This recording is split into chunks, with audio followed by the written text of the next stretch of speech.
Hello friends, hope you all are fine.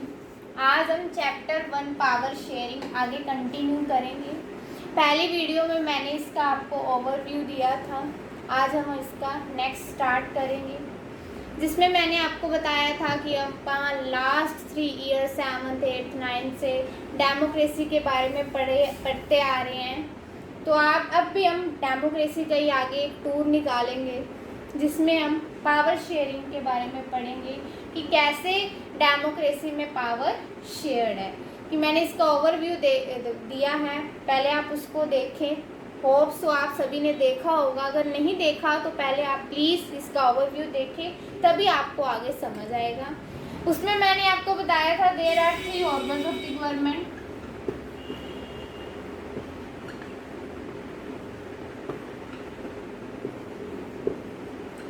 या फिर democracy या फिर स्टेट। ये 1 मार्क क्वेश्चन आता है। What are the organs of the government, what are the organ of the democracy, या फिर what are the organ of the state. Then the answer is legislature, executive and judicial. ये 1 mark question आ सकता है। There are 3 organs of the government. Okay, तो उसमें मैंने आपको ओवरव्यू में बताया था कि हम बेल्जियम और श्रीलंका की स्टोरीज पढ़ेंगे, जिन स्टोरी से हमें पता चलेगा कि कैसे पावर शेयरिंग का आइडिया आगे फॉरवर्ड किया गया था।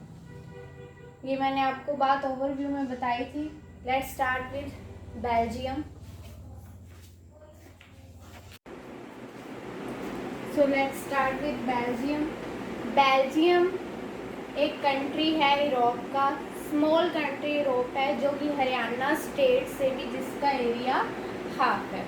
फर्स्टली मैं आपको ये चैप्टर सारा बहुत सिंपल लैंग्वेज में समझाऊंगी, लाइन टू लाइन समझाऊंगी, तो ध्यान से सुनना। ओके, तो बेल्जियम एक यूरोप का स्मॉल कंट्री है जिसका एरिया हरियाणा से हाफ है, और इसकी जो पॉपुलेशन है वो कितनी है, 1 करोड़। इसकी पॉपुलेशन कितनी है, 1 crore, half the population of Haryana. Okay, और इसकी जो कैपिटल है वो है ब्रूसल।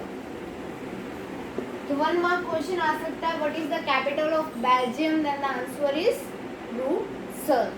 Okay, Brussels. और इसके जो बॉर्डर्स हैं, इसके साथ जो बॉर्डर्स लगते हैं वो कौन से हैं, फ्रांस,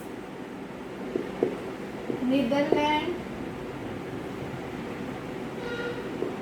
जर्मनी, लग्जमबर्ग।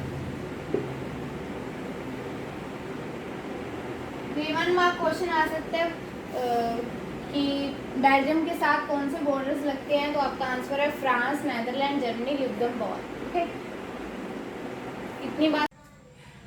और उसके बाद क्वेश्चन ये आता है, right the composition of population of Belgium. की बेल्जियम की पॉपुलेशन की कॉम्पोजिशन पे क्वेश्चन आता है। श्रीलंका की भी कॉम्पोजिशन पे क्वेश्चन आता है। फिर बेल्जियम में फ्लैमिश रीजन में 59% पीपल रहते हैं। ओके, फ्लैमिश रीजन में 59% पीपल रहते हैं और डच लैंग्वेज बोलते हैं। और वेलोनिया रीजन में 40% लोग रहते हैं और फ्रेंच लैंग्वेज बोलते हैं। 59 और 40 कितना हो गया, 99। और जो रिमेनिंग 1% लोग हैं वो जर्मन लैंग्वेज बोलते हैं। इतनी बात समझ में आई। जो बेल्जियम में जो फ्लैमिश रीजन है उधर 59% पीपल रहते हैं जो कि डच बोलते हैं, और वेलोनिया रीजन में 40% पीपल हैं जो कि फ्रेंच बोलते हैं, और रिमेनिंग 1% लोग जो बेल्जियम में है वो जर्मन लैंग्वेज बोलते हैं।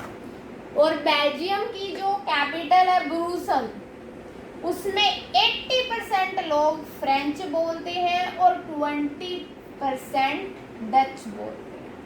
अगर ऊपर देखें तो ज़्यादा पॉपुलेशन किसकी है? डच वालों की पॉपुलेशन ज़्यादा है, लेकिन जो कैपिटल्स है उधर डच वाले लोग की परसेंटेज कम है।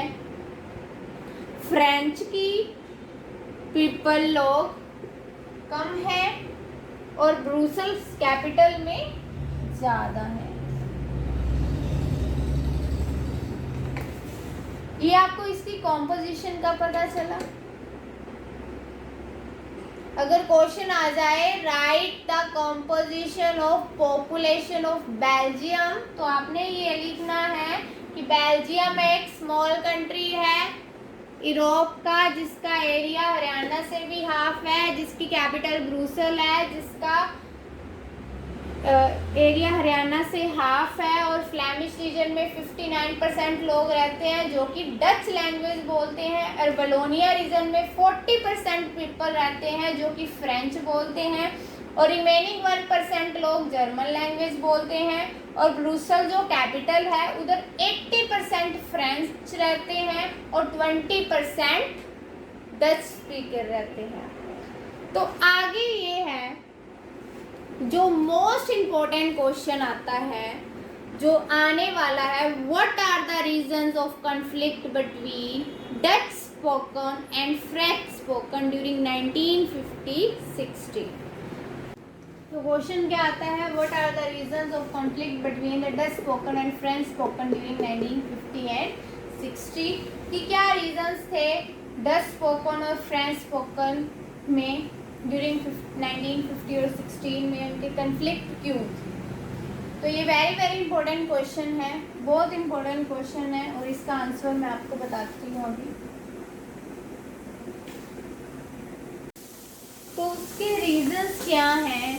Minority French speaking is more powerful and rich. This was decided by Dutch speaking. Dutch speaker gets the benefits of education and economic development much later. समझ में आया? नहीं आया।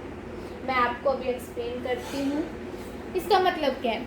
Minority French speaking is more powerful and rich. हमने population वाला question किया ऊपर, जिसमें मैंने आपको बताया था कि 59% जो हैं डच स्पीकर हैं। तो माइनॉरिटी वाले कौन हुए हैं? फ्रेंच, जो कि 40% है। और जो माइनॉरिटी फ्रेंच स्पीकिंग थे वो ज़्यादा पावरफुल थे उस समय और रिच थे, और जो डच स्पीकिंग थे, डच स्पीकर थे, वो इससे रिजेंटेड थे। Resented means angry, resented means angry. और डच स्पीकर्स को एजुकेशन का और इकोनॉमिक डेवलपमेंट के जो बेनिफिट्स भी हैं वो भी बहुत ज़्यादा लेट मिले। ये जो टेंशन थी, क्योंकि देखो अगर हम पूरी बात करें, ओवरऑल कंट्री की बात करें, तो डच स्पीकर ज़्यादा थे, फ्रेंच वाले माइनॉरिटी में थे। अगर हम कैपिटल की बात करें, ब्रुसेल में इसके ऑपोजिट था, ब्रुसेल में फ्रेंच स्पीकर ज़्यादा थे और डच स्पीकर कम थे। तो समझ में आ गया आपको इसका आंसर। अब हम श्रीलंका के बारे में आगे कंटिन्यू करेंगे। श्रीलंका की स्टोरी पढ़ते हैं।